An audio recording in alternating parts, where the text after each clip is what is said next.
আসমান সুন্দর, জমিন সুন্দর, সুন্দরী সুন্দরী পাল্লা। জানি না কত সুন্দর তুমি আল্লাহ। আসসালামু আলাইকুম ওয়া রাহমাতুল্লাহি ওয়া বারাকাতুহু। প্রিয় ভাই বোনেরা, ফিরে আসলাম আবার আমাদের প্রিয় অনুষ্ঠান জীবন জিজ্ঞাসায়। আশা করছি আপনারা আমাদের সাথেই আছেন।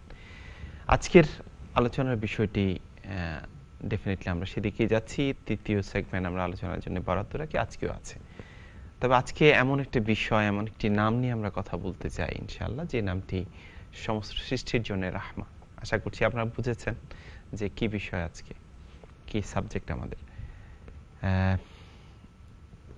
আমরা তার যুগে জন্মগ্রহণ করিনি, তাকে দেখিনি, কিন্তু তার প্রতি ভালোবাসা, তার প্রতি অনুরাগ, আবেগ, শ্রদ্ধা সবকিছু আমাদের সবসময়ই দীপ্যমান, সবসময় আমাদের কাছে সতেজ।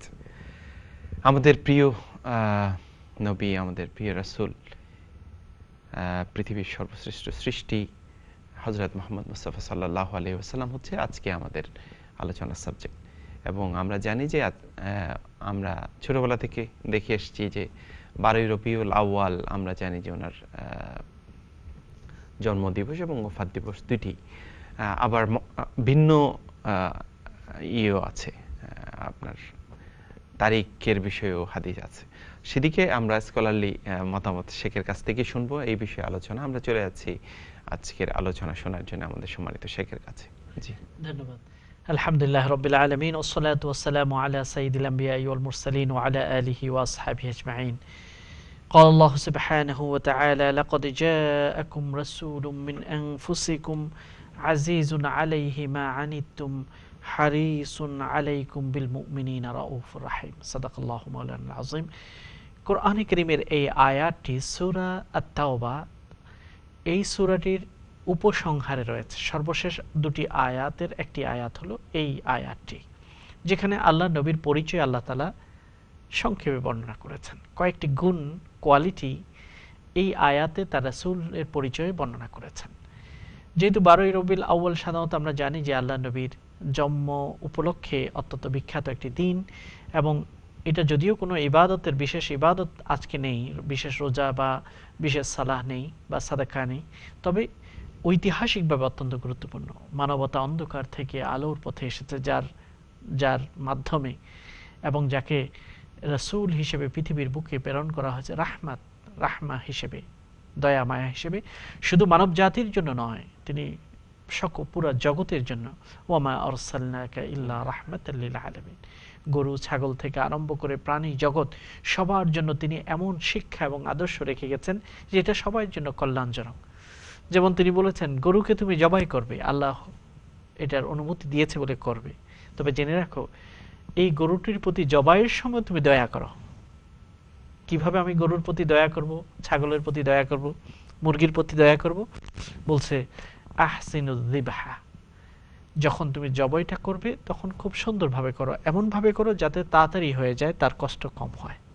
যেমন একটা গরুকে জবাই করার সময় আর একটা গরুর সামনে জবাই করো না, অথবা একটা গরুকে জবাই করার সময় যে ছুরিটা হবে এটাকে ধারালো করো যাতে খুব সহজে সেটা শেষ হয়ে যায়। যেমন ভোঁতা ছুরি দিয়ে যদি তুমি করো তাহলে তার জন্য কষ্ট হবে, এরকম। এবং তিনি যাচ্ছিলেন, কিছু প্রাণী এসে আল্লাহ নবীর কাছে যেন আসলো এবং কিছু বলল। আল্লাহ নবী বুঝতে পারলেন, আল্লাহ অলৌকিকভাবে তাকে বুঝার ক্ষমতা দিয়েছেন। তখন তিনি ডাকলেন যে এই প্রাণীগুলোর মালিককে। তখন তাকে ডাকা হলো এবং বলল, তুমি কয়দিন এই প্রাণীগুলোকে খাবার দাওনি? মালিক স্বীকার করলো যে কয়েকদিন খাবার দিতে পারেনি।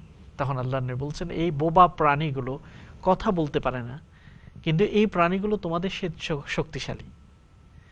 এই একটা গরু, বড় ধরনের গরু, হাতি বা অন্য প্রাণী আমাদের কয়েকজনকে আঘাত করে শেষ করে দিতে পারবে, কিন্তু এই বড় বড় প্রাণীগুলোকে বোবা হওয়ার পরে আল্লাহ তোমাদের আয়ত্তে করে দিয়েছে, তোমরা যেটা বলো সেটাই শুনে তোমাদের ওঠে।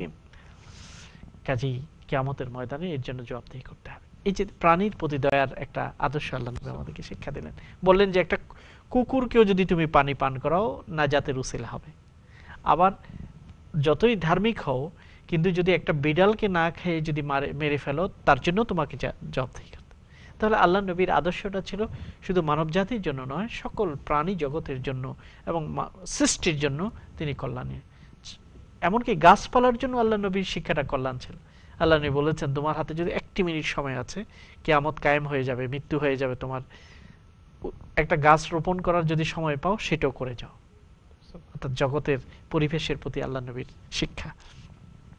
অমুসলিমদের প্রতি মানুষ হিসেবে মর্যাদা দেওয়ার জন্য আল্লাহ আমাদেরকে শিক্ষা দিয়েছেন। আল্লাহ বলেন, ওয়ালাকাদ কাররামনা বানি আদম, যত মানব জাতি আছে, আদম সন্তানরা সবাইকে আমি সম্মান দিয়েছি। এই মানবিক সম্মান অমুসলিমদের প্রতি করতে হবে। আল্লাহ বলেছেন, ইয়া আইয়ুহান নাস ইন্না খালাকনাকুম মিন যাকারিন ওয়া উনসা, হে মানুষেরা, সবাই তোমরা এক মা এবং বাবা থেকে এসেছো। হযরত আদম এবং তার স্ত্রী হযরত হাওয়া থেকে তোমরা এসেছো, কাজেই মানবিক দিক থেকে তোমরা সবাই সমান। আল্লাহ নবী সেটা প্রমাণ করেছেন অমুসলিমদের সাথে সুন্দর আচরণের মাধ্যমে। জীবিত অবস্থায়ও তাদের সাথে সুন্দর আচরণ করেছেন, সম্মান করেছেন, মৃত অবস্থায় করেছেন, রিগার্ডলেস অফ ফেইথ, ধর্ম যেটাই হোক না কেন আল্লাহ নবী তাদেরকে করেছেন। এমনকি শত্রু যারা আল্লাহ নবীকে মারার জন্য যুদ্ধে অংশগ্রহণ করেছে, তাদেরকে যখন গ্রেপ্তার করা হলো, আল্লাহ নবী 70 জন গ্রেপ্তারকৃত কয়েদিকে মদিনাতে আনা হলো। এরা কারা? ওরাই যারা সুযোগ পেলে আল্লাহ নবীকে হত্যা করত, যুদ্ধ করার জন্য এসেছে, যুদ্ধবন্দী। আল্লাহ নবী সেই যুগে তো জেলখানা ছিল না, প্রতিজন ইমানদার মুসলমানদের ঘরে ঘরে বন্টন করে দিলেন যে তুমি একজনকে নিয়ে যাও, তুমি একজনকে নিয়ে যাও, এইভাবে করে। এবং দেওয়ার সময় বলে দিলেন, এটা মনে করো না এরা তো যুদ্ধবন্দী, এরা তো অপরাধী, এদেরকে সুন্দর আচরণ না করলেও কি হবে, না খাওয়ালেও কি হবে, এরকম মনে করো না। ইস্তাউসু বিল আসারা খায়রান, এই কয়েদিদের সাথে সুন্দর আচরণ করার উপদেশ আমার থেকে গ্রহণ করে নাও। সাহাবায়ে কেরাম সেটা শুনেছেন। কয়েদি যে শত্রু, সেই ব্যক্তিকে খাবার দিচ্ছে আর তারা শুধু পানি আর খেজুর খাচ্ছে, স্বামী স্ত্রী। তখন কয়েদি বলল, তোমরা আমার সাথে খাচ্ছ না, তোমরা শুধু খেজুর আর পানি খেতেই তোমাদেরকে দেখছি, আর সব খাবার আমাকে দিচ্ছ। সেই যুগে তো অভাব ছিল। তারা বলল যে আর ঘরে খাবার নেই, আর আল্লাহ নবী দেওয়ার সময় বলে দিয়েছে তোমার সাথে সুন্দর আচরণ করতে, এই জন্য আমরা না খেয়ে তোমাকে খাওয়াচ্ছি। দেখুন অমুসলিমদের সাথে আল্লাহ নবী কেমন সুন্দর আচরণের শিক্ষা আমাদেরকে দিয়েছেন। আল্লাহ নবী একবার রাস্তার পাশে বসা ছিলেন, দেখলেন পাশ দিয়ে একটা জানাজা বা লাশ নিয়ে যাওয়া হচ্ছে, মৃতদেহ। তখন আল্লাহ নবী পাশ দিয়ে যাওয়ার সময় দাঁড়িয়ে গেলেন, বসে থাকেন, অবজ্ঞা প্রদর্শন করেননি, দাঁড়িয়ে গেলেন। যারা তার সাথে ছিল তারা বলল যে ইন্নাহা জানাজাতু ইয়াহুদিয়্যিন, আপনি দাঁড়ালেন কেন, এটা তো ইহুদির লাশ, মরদেহ নিয়ে যাওয়া হচ্ছে। তখন আল্লাহ নবী এটা বলে নেই যে তোমরা আমাকে আগে বলবে না, আমি তো দাঁড়িয়ে গেলাম, আগে বললে তো হয়তো দাঁড়াতাম না, এরকম বলেননি। বরং তিনি বললেন আলাইসাত নাফসান, এটি একটা মানব সন্তান নয়, একজন মানুষ নয়, যার শেষ বিদায় হচ্ছে, আত্মীয় স্বজনরা কান্নাকাটি করে, সেই সময় যদি আমি অবজ্ঞা প্রদর্শন করি এটা কি হবে? আল্লাহ নবী বলেছেন, যখন তোমরা কোনো মৃতদেহকে, মরদেহকে নিয়ে যেতে দেখো, তোমরা কুমু, তোমরা দাঁড়িয়ে থাকো, হাত্তা তুখাল্লিফাকুম, যতক্ষণ পর্যন্ত সেটা তোমাদের ক্রস করে চলে না যায়। অর্থাৎ আদব শিক্ষা দিয়েছেন আমাদেরকে অমুসলিমদের সাথে মৃত অবস্থায়। এমনকি আল্লাহ নবীকে বিষ মিশ্রিত করেছেন, প্রমাণিত হয়েছে। একজন ইহুদি মহিলা আল্লাহ নবীকে দাওয়াত করেছেন, তার সাথে বিশর ইবনে ওয়াইল তিনিও ছিলেন, এবং ওই জায়গায় আল্লাহ নবীকে বিষ মিশ্রিত করে মেরে ফেলার উদ্দেশ্যে তিনি খাবার বন্ধ করে দিলেন একটু মুখে দিয়ে। তো যাই হোক, পরে প্রমাণিত হলো এবং স্বীকার করলো মহিলা যে বিষ প্রয়োগ করেছে। কিন্তু আল্লাহ নবী সাহাবাগণ রেগে গেলেন, তাকে হত্যা করতে চাইলেন। আল্লাহ নবী বলছেন না, ক্ষমা করলেন। এবং তাকে জাদুটোনা করা হয়েছে, আমরা জানি লবিদ ইবনুল আসম নামে একজন ব্যক্তি ইহুদি, তাও করেছে। এবং আল্লাহ নবীকে 2টি সূরা নাযিল করা হয়েছে, কুল আউযু বিল ফালাক এবং নাস।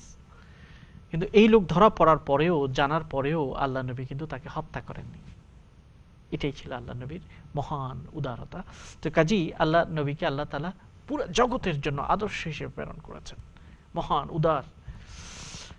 আর এই আয়াতটি, আমি সূরা তাওবার এই আয়াতটি আপনারা পড়ে দেখবেন, আল্লাহ তাআলাও সেখানে এই পরিচয়টি কি আল্লাহ নবীর ব্যাপারে দিচ্ছেন, লাকাদ জাআকুম রাসূলুন, একজন রাসূল তোমাদের কাছে এসেছে। রাসূল তিনি, এটা বিশ্বাস করতে হবে। এবং এই রাসূলটি মিন আনফুসিকুম, তোমাদের মধ্য থেকেই তিনি মানব জাতির ভিতর থেকে, ফেরেশতা নন। অনেকে মনে করতো যে রাসূল কিভাবে মানুষ হতে পারে, তারা বলতো বাজারে হাঁটা চলা করে এটা আবার কি রাসূল, সংসার করে না। আমাদের মধ্য থেকেই প্রেরণ করা হয়েছে এই জন্য, যাতে করে আমরাও পিতা হব, তিনিও পিতা ছিলেন, আমরাও স্বামী হব, তিনিও স্বামী ছিলেন, আমরাও কেউ না কেউ রাষ্ট্রপ্রধান হব, তিনিও রাষ্ট্রপ্রধান ছিলেন, ইমাম হব, তিনিও ইমাম ছিলেন, সেনাপতি হব, তিনিও সেনাপ্রধান ছিলেন। তো সকল ক্ষেত্রে যাতে আমাদেরকে আদর্শ দিতে পারে, এই জন্য আমাদের মধ্য থেকে প্রেরণ করা হয়েছে। তার বড় গুণ হলো আজিজুন আলাইহি মা আনিতুম, আমাদের কষ্ট হবে এটা ছিল আল্লাহ নবীর কাছে খুব কঠিন। আমার উম্মতের কষ্ট হবে এটা আল্লাহ নবী সহ্য করতে পারতেন না। এই জন্য উম্মতের জন্য বারবার তিনি দোয়া করে গেছেন, হে আল্লাহ, আমার উম্মতকে একসাথে আপনি ধ্বংস করেন না। উম্মতের কষ্টকে তিনি সহ্য করতে পারতেন না, নিজের কষ্ট মেনে নিতেন, উম্মতের কষ্ট হোক এটা তিনি সহ্য করতে পারতেন না। সময় কম, আমি দৃষ্টান্ত দিতাম আরো, যে এই ঘটনাগুলো। হারিসুন আলাইকুম, তোমাদের ব্যাপারে তিনি খুবই লোভী। আল্লাহ নবী কিন্তু লোভী। আমরা কি সেকেন্ড কন্টিনিউ করতে পারি? ঠিক আছে, আমরা তাহলে ইনশাআল্লাহ পরবর্তী পর্বে ইনশাআল্লাহ আরো কথা বলবো ইনশাআল্লাহ। কেমন যেন তৃপ্ত রয়ে যাচ্ছে। জাযাকুমুল্লাহ। তো আমি আপনাদের তরফ থেকে রিকোয়েস্ট করেছি আসলে, কারণ আল্লাহ রাসূলের জীবনী আমরা সবসময় তো এইভাবে আসলে শোনার সুযোগ হয় না। সো আজকের টাইমটাকে আমরা ইউটিলাইজ করার চেষ্টা করি। আমরা যাচ্ছি ছোট্ট একটি বিজ্ঞাপন বিরতিতে, ফিরে আসবো বিজ্ঞাপন বিরতি শেষ করে। আশা করছি আপনারা আমাদের সঙ্গ দিবেন এবং আলোচনার বাকি অংশ তখনই কন্টিনিউ হবে ইনশাআল্লাহ। আসসালামু আলাইকুম ওয়া রাহমাতুল্লাহি ওয়া বারাকাতুহু। আসমান সুন্দর, জমিন সুন্দর, সুন্দরী সুন্দরী পাল্লা, জানি না কত সুন্দর তুমি আল্লাহ।